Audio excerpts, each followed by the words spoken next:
με αφορμή την εβδομάδα του συμπληπτικού σχολείου στο Ελληνογαλλικό ΕΛΕΦΑΣΕΝΤΕ. Βρισκόμαστε εδώ πέρα δύο μαθητές από το σχολείο με την Ευγενία Καραπηδάκη, σχολική ψυχολόγο. Έλενα Γιουρούκου, ψυχολόγος. Ωραία, έχουμε κάποιες ερωτήσεις. Η πρώτη ερώτηση είναι πώς είναι να έρχεστε σε επαφή με ενδεχομένως νευροδιαφορετικά παιδιά καθημερινά? Ευχαριστώ. Θα ήθελα να πω ότι δεν κάνει διαφορά. Είναι, όπως συναντάς κάθε άνθρωπο, έτσι είναι και οι άνθρωποι που είναι νευροδιαφορετικοί. Αλλά για να είμαι απόλυτα ειλικρινής, νομίζω οι άνθρωποι που είναι νευροδιαφορετικοί έχουν συνήθως πολύ ενδιαφέρον. Είναι πολύ πλούσιοι και ακούς ωραίες ιδέες και διαφορετικό τρόπο που δουλεύει το μυαλό. Εμένα με ενδιαφέρει πάντα το πώς δουλεύει το μυαλό και συχνά άνθρωποι που είναι νευροδιαφορετικοί έχουν ένα πολύ δυνατό τρόπο σκέψης και αυτό τους κάνει συναρπαστικούς και ενδιαφέροντες. Θα συμφωνήσω απόλυτα, ειδικά με την έννοια ότι όποτε συναντάς κάποιον άνθρωπο είναι κάθε φορά μια διαφορετικού τύπου συνάντηση, οπότε μένει να τον ακούσεις, να τον καταλάβεις, να τον ανακαλύψεις.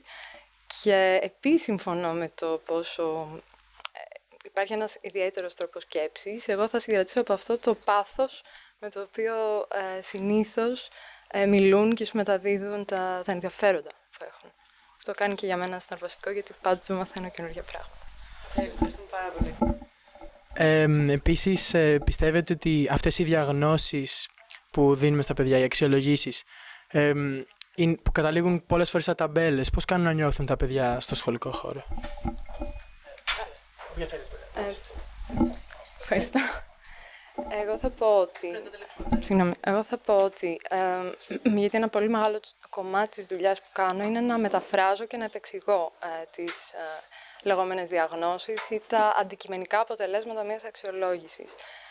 Δεν θα πρέπει να χρησιμοποιούνται ως ταμπέλες, γιατί και αυτό είναι μια δουλειά που κάνεις και με το παιδί και με την οικογένεια και με όσους ασχολούνται με το παιδί, τους εκπαιδευτικούς, γιατί είναι περιγραφικοί όροι, επιστημονικοί, οι οποίοι μας επιτρέπουν να κατατάξουμε κάποια φαινόμενα τα οποία τυχαίνει να παρατηρούνται σε μια συχνότητα και να αφορούν κάποιους, να μιλήσουμε μεταξύ μας, να συνεννοηθούμε και να σχεδιάσουμε τρόπους παρέμβασης. Όταν χρησιμοποιούνται ως ετικέτα, ναι, μπορεί να είναι εξαιρετικά περιοριστική, γιατί φυσικά κάποιος δεν προσδιορίζεται μόνο από μία διάγνωση. Η προσωπικότητά του είναι κάτι πολύ πιο ευρύ.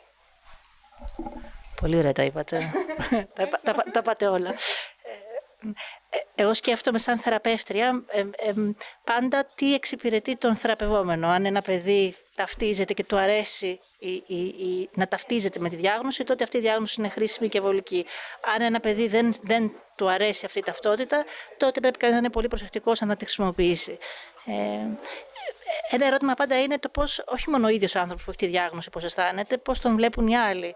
Και αυτό είναι ζήτημα εκπαίδευσης, νομίζω, και της κοινωνίας μας. Δεν θα πω κάτι άλλο, τα πάτε πολύ ωραία. Ευχαριστούμε πολύ.